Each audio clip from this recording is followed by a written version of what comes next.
let's talk about Pride and Prejudice. So I'm going to give a detailed analysis, somewhat detailed, of my opinion of the book, why I love the book, and just a forewarning, there are going to be just massive spoilers. I still don't know how to do a proper book review without giving massive spoilers. So just know, if you don't know the premise of Pride and Prejudice and you don't want to know, if you want to read the book or if you've not seen the movies, this is not the video for you.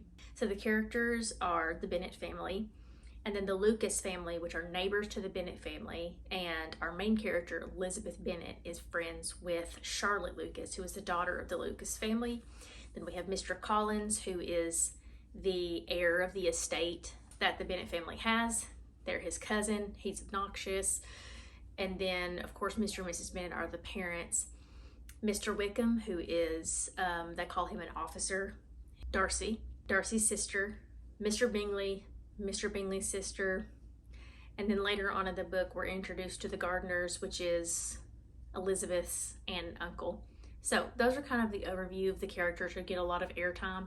And then Lady Catherine de Bourgh also, she gets a lot of airtime. How could I have possibly missed her? She probably would not enjoy the fact that I didn't give her a lot of attention. So I think I want the bulk of this video to be about why I gave this book 5 stars. Jane Austen is a master at character study and placing characters in the right kind of situations to help the reader see how they would react or not react in ways that you may have assumed they would. It was just exciting to read and anticipate, oh, this character would probably do this, and then they would do something else, or you were totally right, like, oh, that's exactly how I would figure that character would respond.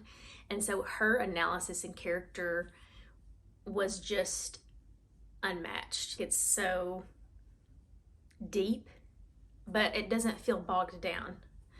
And I think that is because Jane Austen is talented. So that was my number 1. Number 2, Jane Austen understands people in a very unique and special way. And I think that's what gives her characters so much dimension. And if you think about it, the plot is very, very simple. These 5 girls are getting married off, but the feelings and the prejudices and the pride, the reservations, the flippancy, the silliness, the jealousy, and so on make the story what it is. So here's some examples of those things. Mrs. Bennet is portrayed as a silly woman, and so we say that and we have kind of an elusive idea in our minds about what that looks like, but Jane Austen manifests it on the page. Like, this is what a silly woman does. This is how she thinks. These are her motives and intentions. These are the things that drives her. This is how she would react to this kind of character in this kind of circumstance. If you were to say, I need to see what silliness is, there would be Mrs. Bennet. Jane Austen also lets you see certain fractals of light, if you will, in someone's character, like Darcy's. And so if you aren't sure he's truly all that he's accused of being by Elizabeth, until it's put there plainly for you, or it's alluded to. And most characters' actions are also misleading so many times that you just aren't sure until you know with evidence and their actions reflect their words. And so, for instance, Wickham, Darcy, Bingley. There's an interesting duality that Austen plays with in every character, with the good ones often painted out to be, or often painted in a bad light for a time about what they've done. And so, for instance, Bingley not knowing that Jane was in town, and she assumed that he was just ignoring her and didn't want anything to do with her. And another example would be that Darcy was capable of nothing else but having a selfish disdain for the feelings of others, as Elizabeth accused him of, in her words exactly. But really we find that to be untrue in the end. And so we always see this duality of even the tiniest details of Caroline Bingley writing elaborate letters, congratulatory letters about her brother's engagement eventually to Jane, or just her pompous put on manners. Like, her, it's always tongue-in-cheek with her. She doesn't mean what she says, even though if you were to read what she was saying with no context around her, you would assume that she was being kind. But because of the context and because of the way that Jane Austen masterfully inserts her into the story, you know that she's being sarcastic and condescending. Jane Austen is telling us and portraying to us that people are not always what they present themselves to be, whether that's in a good or a bad way. Another really interesting detail was the character of Elizabeth's friend, Charlotte Lucas, who marries her obnoxious cousin, Mr. Collins. So Charlotte herself is even found to be inconsistent. And so that's also a theme too, is just an inconsistency. And it's how we are as humans too. You will not find someone who is pretty like consistent all the way around or remain so. And I would argue that as the story ends, that if you remain consistent in certain character traits and certain ideas and certain opinions, you're the one who's going to lose if you remain that way. Charlotte, because towards the beginning of the book, we see that she's presented in a like level-headed, wise kind of character who even gives Elizabeth advice about Jane and Mr. Bingley. And she's just not presented in a way that she would do something like she does and marries Mr. Collins, who is obviously silly and like he's a joke. Like nobody really truly respects him. And so it's interesting to see such a woman who has respect and high opinion of Elizabeth marry someone like Mr. Collins, and it was a shock to her, and an inconsistency with Elizabeth too. And to me, it felt like Elizabeth's feelings about her marriage to Mr. Collins felt like it was a sort of betrayal in a sense, and their friendship was never at its former intimacy, and it repeats that even a couple of times in the book because perhaps she felt that she didn't know her as well as she thought she did. Number 3, the irony in this book was there were a lot of ironies. What do I mean by that?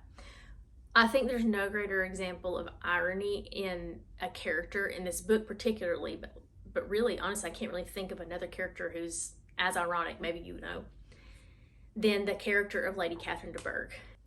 She was wealthy, yet classless. She was idle, unhappy, and she was not proficient in anything. You know, there's that famous line in the movie in 2005, if you've seen it, where she goes, "If I should have learned, I would have been a great proficient." She's talking about the piano. And she was adamant that everyone else around her was doing their due diligence. And her desire for control had the opposite desired effect. She had the time and the means to become everything that she would look down on others for not being. And that's just a great, massive irony. So another irony is the character of Lydia and Wickham. Wickham's pride and resentment towards Darcy ends up being the very means by which Darcy ends up being the one to preserve literally everything about him. Wickham's greed, his pride, and bitterness towards one person, which is Darcy, led him to be indebted to him directly, like forever.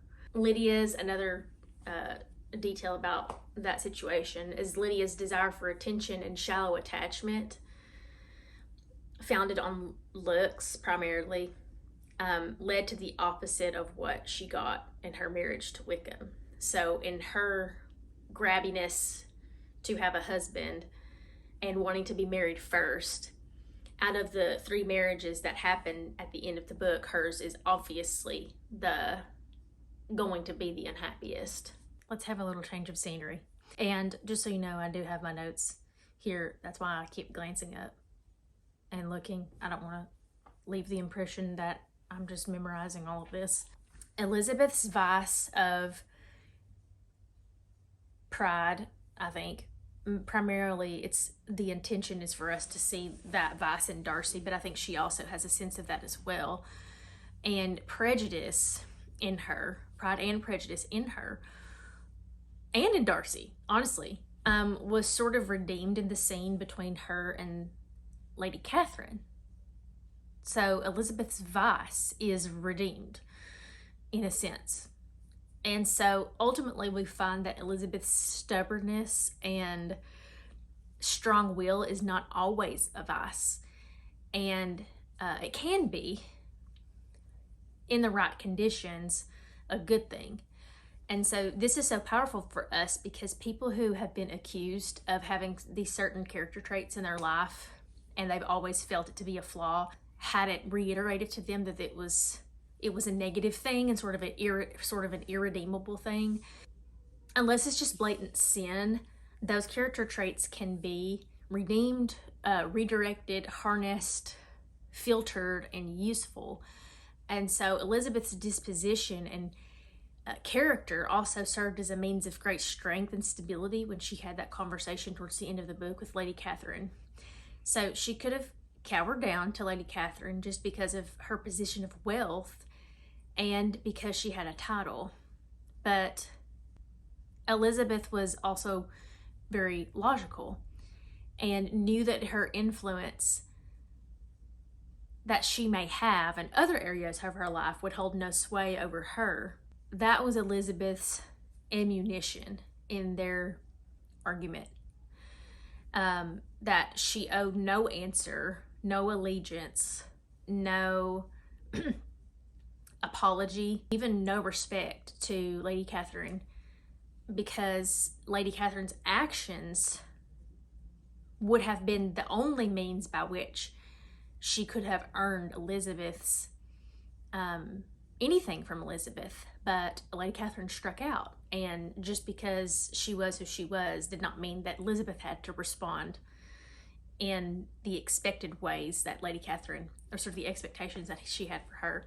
Elizabeth was smart and headstrong, but she was also tender and kind and understanding. And those character traits, you know, as we saw in her, can coexist in a really beautiful way. And she was willing to hear and to be receptive to those who would come to her and sort of plead their case. And she would hear people out. And her intelligence and her willingness to not allow emotions to have the final say got her where she was at the end of the book. And it helped her also to overcome her prejudices. Sometimes, too, when we're proven wrong, we still don't make the changes that we need to make, even though that we know that we're wrong. And I think that was a real strength in Elizabeth, is she owned up to the things that were destructive and wrong in her, and she set out to make amends. So she's also a very layered and a very human character. And when you thought she was unfeeling, she would cry. When you thought that she didn't care what others thought, she found herself all of a sudden hurt by some insinuations of her family who would not know the full story or know her feelings on the subject. And when you thought that her opinion was settled, she would change it after reviewing new information. Okay, fifth reason why I think that this book was 5 stars, the prose. The best word that I can use for this, and I've talked to my husband about it too, is just the word elevated. And of course, I know that I'm coming from the 21st century. I'm a 21st century American, and so language is a lot different than it used to be. I realized that the language she uses elevated because it's older, but also because Jane Austen's talented. She is who she is for a reason. She drove the plot forward with her characters and her prose, and I think that that is something that is rare and something that's worth your time in reading and analyzing what she did with her story.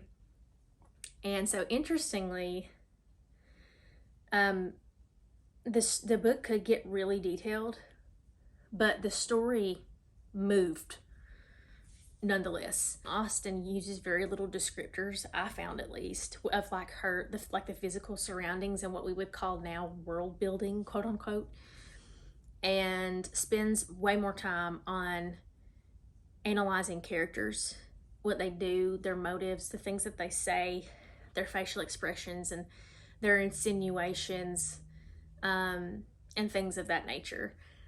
And I think that is a really difficult thing to do, and you have to be really skilled, and you have to understand people really well to drive a plot forward based on words and expressions. But she did. Even though she does give descriptions of some things, it's definitely, from other things that I've read, small in comparison. You know, sometimes some authors, even maybe her peers, Jane Austen's peers, would spend 3 pages describing like a church or a carriage or a house or something like that.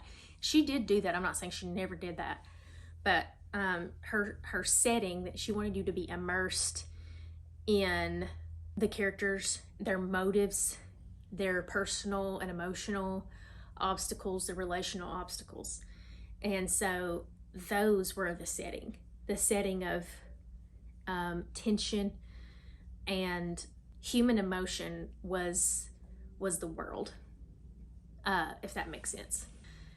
Also, this book is super funny. Probably the funniest scene that was super cringe, but honestly, in the movie, it was really cringe. I'm talking about the 2005 version with Keira Knightley. The scene at the Netherfield ball, is it Netherfield? Yeah, I think so, was super hilarious in the book. It was so obnoxious in the way that she described Mary playing on a piano and singing, and it wasn't good, and she's describing Mr. Collins, and she's describing how embarrassing her family members are. Just funny. Okay, so now after I've given sort of a 5-point analysis of why I gave this book 5 stars, I want to do a quick little character analysis. So the cringiest character, obviously Mr. Collins. Character I disliked the most, Wickham, because he was a flat out liar. Character I liked the most, Elizabeth. Character that felt more different in the book than it did in the movie was Mary. She said a lot more in the book, and I felt like she was much more interesting in the book than she was in the movie. Character that I wish I could have seen their face when they found out that Elizabeth and Darcy got engaged, Caroline Bingley, for sure.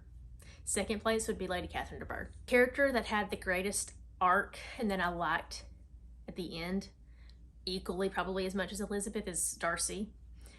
Character that I was surprised that I didn't really care about in the book was Bingley. Character that I'm sad didn't remain the same was Caroline Lucas. For some reason, it always made me sad that Elizabeth had lost an intimate friend, but I think it was sort of redeemed in her relationship with Jane because they were very close. And of course, Darcy. She gained Darcy. It's like the whole point of the book. Character that kind of annoyed me in parts, that surprised me, that I didn't think would, was Mr. Bennet. Yeah. Sometimes I feel like if you know that a character is already silly, you're just anticipating them annoying you. So like Lydia and Mrs. Bennet was like a given, and like Caroline Bingley is a given, like you're annoying in some ways. But Mr. Bennet had some one-liners that were annoying. The silliest character award obviously is tied between Mrs. Bennet and Lydia. And then a satisfying and unexpected ending of a character was Kitty. I hope you enjoyed this video, and I hope that you'll pick up Pride and Prejudice. It's worth your time. I have also read Mansfield Park, Pride and Prejudice. Those are the only 2 Jane Austen books that I have under my belt. So let me know what you would read next. That's going to be it for today. Hope you guys have a great rest of your day, and I'll see you soon.